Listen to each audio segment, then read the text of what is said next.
Good morning.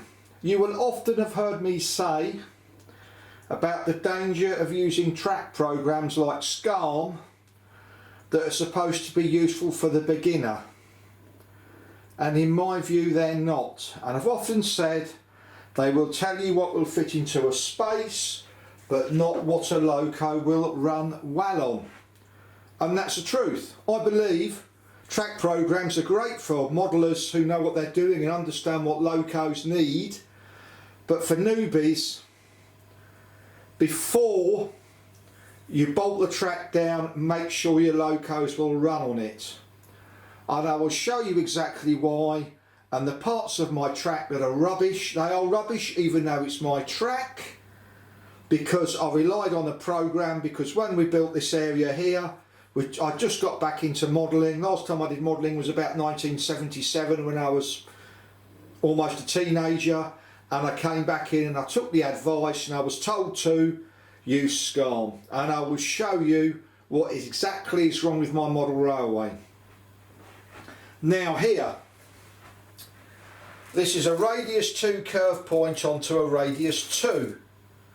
Now, most locos will run on it, but it is tight, so that is not a major issue. However, this was telling me it would fit into the space. Now I would have done it slightly differently for my locos. But this is the worst part, is my sidings yard. And here you've got a radius 2, radius 2 curve, radius 2 curve, radius 2 curve, radius 2 curve, white point.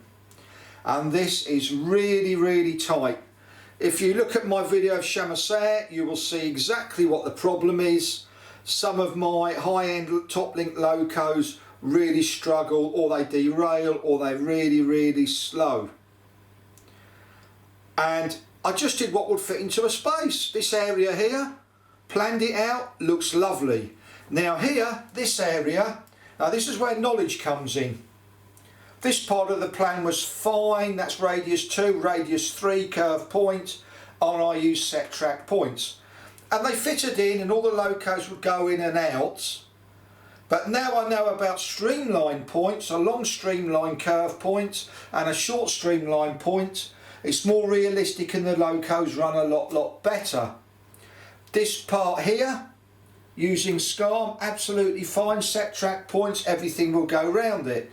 That's a radius 3, that's fine. But this part here is absolutely hopeless. It's tripe. And this is my model railway I'm slagging off, not anybody else's. This is mine. And it's awful. You can see yourself, hopefully with the camera, it is so tight, all radius 2. Now I'm fortunate because I've got a large model railway and other sidings that I can put, you can see my smaller locomotives in there and they will go round okay. This is why my top link locomotives are here. The A4, the A23 and the coronation class are all here because they will struggle with this or lose their bogies. The merchant navy class especially. So what I say to people is, don't fall into my trap and trust the computer program. Because I'm telling you, it's here in front of your eyes that it really is. It is not a silver bullet. People keep promoting it and saying, oh, I'm new to, somebody says, well, I'm new to model railways, can you recommend track planning? And the first thing they say is SCARM. Well, no, because here is the evidence. And it does, it looks superb. I mean, it's my own model railway, it looks amazing. But round here, I mean, the diesels are okay. The diesels will go round here, no problem at all of them. But the large steam locomotives, they don't. And that's why they're sitting here. And you can see with Chamasair it doing the same thing. And if you look at my other videos, you will see the same thing happens where they struggle or stop, or will only go around here in one direction but not in another. So, if you're going to do a radius 2 bend like this, if you've got 060s or small locomotives, it works. And as I say to people, the computer program will only tell you what will fit into a space. It will not tell you what a model train will run on. It doesn't tell you that.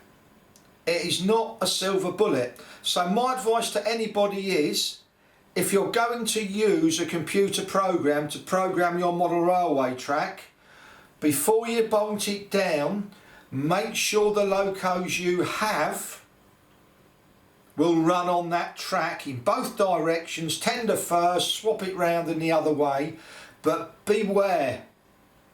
If you've just got 060 locos and they run round it, and this is your only siding, then all of a sudden, oh, I wouldn't mind having a coronation class or an A4 or an A4 with a skirt, which is sensitive, with all the streamlining, which is sensitive.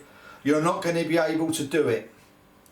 So my advice is, if you use any of this track planning and you haven't got an A4 with a skirt or the full streamlining or a merchant navy, borrow one off a friend and run it round and see what it does.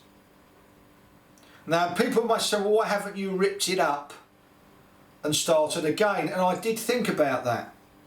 Taking all this up would not be that hard, but I'd have to start from here, because this is radius 2, I would have to start from the get-go.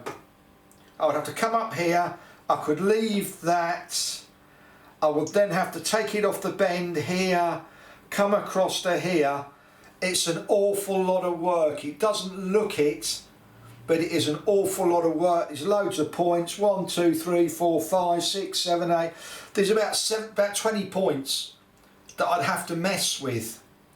And I also have other sidings where I can keep these top link locomotives. So for me it's not important.